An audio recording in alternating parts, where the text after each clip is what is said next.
now welcome in on the Deseret First Credit Union Hotline one of our BYU Sports Nation favorites. It's been way too long. Yeah. Former BYU big man Eric Mika. Eric, welcome back to the show. Boo. What's up, guys? How's it going? What?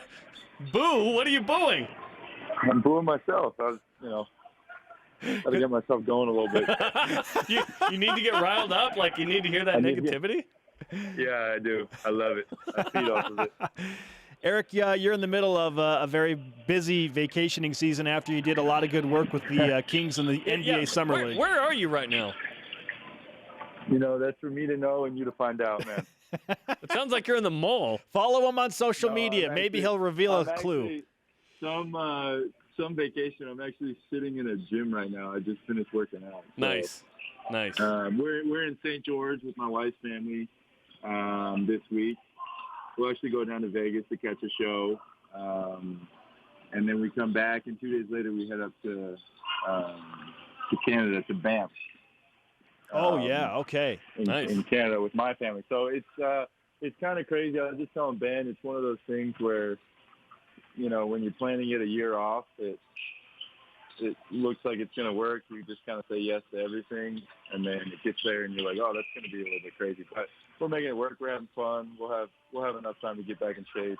And in the meantime, I'm just getting shots up and doing some cardio. So feel good. Fantastic. Well, that said, I think everybody wants to know what's next for you after you stood out with the Sacramento Kings and had a very solid summer league. What's next for you in your professional basketball career? Summer league went really well. It was an awesome experience with the Kings.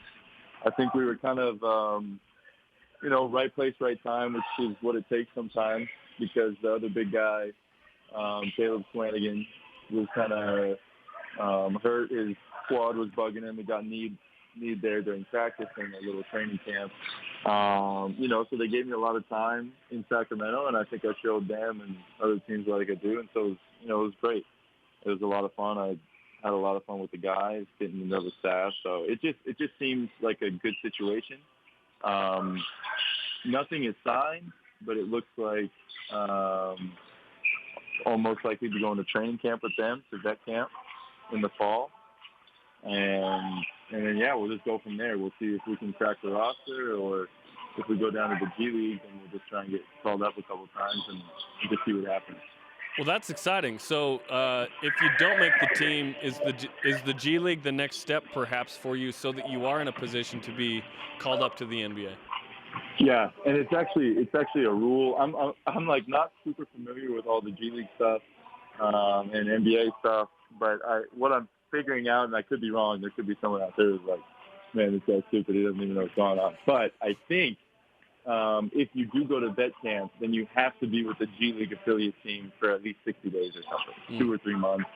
So that would be the next step, with the hope of kind of establishing myself and, getting a lot of minutes and playing like I do, so that come January I can get some call-ups from the Kings and, hopefully even more from other teams, because any team can call you up in the G League. That's the beauty of it. So, yeah, I'm excited. I think we're excited to stay in the States, to just kind of work on my game. That's where my agent and my trainer are out of. So when I'm not working out with the team, I can get even more work in, which is, big for me. I'm definitely learning a lot about what I still have to improve on with the athleticism and the physicality of the NBA. But I feel like we're in a good spot, and that things are kind of coming together like we wanted and like we expected. Eric, you picked up some good experience in Italy and Germany, albeit it was a little bit rough at times and you had some unexpected twists and turns, but here you are. What did playing in Europe teach you that has now helped you to try and break into the NBA? I think it was just playing against pros, and that's kind of what we hoped for heading out there 2 years ago, and what we expected, and luckily that's what it was. Every single game, even if you're playing the worst team in the league, you've got some really good players, some really experienced players that are making a lot of money. So they take their job seriously. They're big, they're fast, they're strong, they're physical, and they know how to play the game. So I think just the high level of play and what goes along with that, physicality, with IQ, and just learning to play the game at a high level really helps. You know, I've told everyone I've talked to about Summer League that, you know, going into it 2 years ago after leaving BYU, I felt okay. I think I did well in training camp, and obviously it was a different situation. You kind of gain confidence, you know, situationally if you're getting a lot of minutes, if you know that, you know, you're a lock for next year, whatever it is. So I think my confidence wasn't there as a rookie, and my physicality wasn't there. You know, we played in Orlando with the Heat, and I can't remember the guy's name. He was just in Summer League on the Portland Trailblazers this year, and I can't remember his name now, but he was on the Pacers, and I just remember just getting moved by him. Like, it was like me moving TJ. You know what I mean? I hope TJ hears it. Like, it wasn't even a question of whether he was going to move me or not. It was just how far. So, you know, feeling that, and then compared to this year where I felt like I was the guy moving people, and no one could really match my physicality, was just a testament to how good the last 2 years have been for me in my game. So, you know, that was nice to kind of be able to look back and say, hey, that was good for me, and, you know, now I need to keep working on that, continue getting stronger and stronger, and then, you know, kind of build the rest of my game around that. Certainly the goal for you and the other aspiring NBA players that go through BYU as we watch this process is to get to the NBA and play in the NBA, right?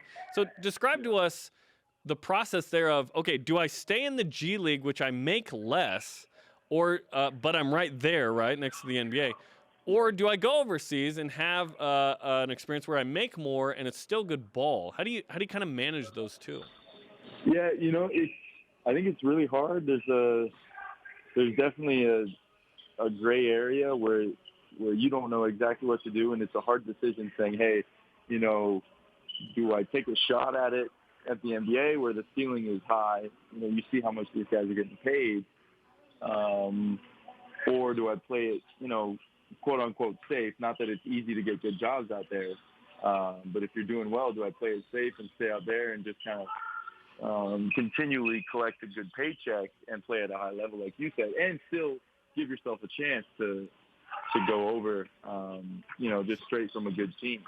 Because you see guys from the EuroLeague that head over, and Euro Cup that head over to the NBA every single year. But I think both routes are hard ways to go. Obviously, there's 450 NBA jobs out there, and you got millions of people fighting for them and dreaming of them. So either way you go, it's tough. And I think it's all about the situation. And for us right now, you know, I think we had good options in Europe. I had a good enough year to put us in a good position to kind of move up the ladder like you want to do. But, you know, Sacramento just seems it's comfortable. It's familiar. You know, my trainers out there, I already know more than half of the staff just from doing pre-draft workouts, from working out there in the off seasons a little bit. I know a bunch of the developmental guys that are there every day working with the coaches and the players individually. So it just kind of seems like the stars are aligned, and everyone's kind of in my corner, hoping that I can contribute to the actual team, and that's just something you don't get a lot. And so we're going to go for it, you know. And I'm still 24, so if nothing comes out of it, then we'll find a good job in Europe and keep going that route, you know. But right now, we just feel like it's the right timing to just kind of take a shot. You mentioned the training staff's familiar with you. When we talked in Provo, you said you got a pre-draft workout with the Kings, and you were afraid that they might have thought you were coming out of college or something. What happened there again? Oh, yeah. Well, so the pre-draft was what Yoli was doing, and what I did 2 years ago. And I actually did 2 pre-draft workouts with them. I was going to a mini camp, but I was so confused because I was going a couple of days early, and Yoli was on the same flight. and I was under the impression I hadn't communicated well with my agent, and so I thought I was working out on Monday. Yeah, I think we flew out on Sunday. I thought I was working out on Monday, but I was working out on Tuesday. There was a pre-draft workout with Yoli on Monday. And so I was like, are you working out with Sacramento? He's like, yeah, I'm working out tomorrow. And I was like, man, maybe maybe they think I'm a pre-draft guy. Like they screwed this all up. I'm going to be with a bunch of guys coming right out of college, which actually got me kind of excited. You know, Yoli knows I put it on him, so I was just going to do it again right in front of the coaches, and it was going to be great. I was going to sneak into the draft again.